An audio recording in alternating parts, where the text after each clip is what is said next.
5 tane üniversite topshirganman o'zi. Aha. Shundan 4-sini tanlashda qiyinchilik bo'lgan. Birinchisi University of South Florida. Florida. Florida University. Keyin University of Mississippi. Yana birisi qaysi edi? Даже yodda yo'q shuncha. Yo'q. Chunki ko'p vaqt bo'lgan topshirganman. Tanlaganim University of Mississippi. Okay. Chunki birinchidan u yerda nechun? Xo'p, nechun tanlaganman?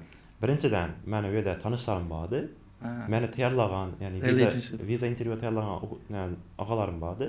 Va ikkinchidan bu menga financially ham ko'p yordam bergan, ko'p grant bergan. Chunki o'zi kontrakti 28 ming chaba bo'ladi yilina.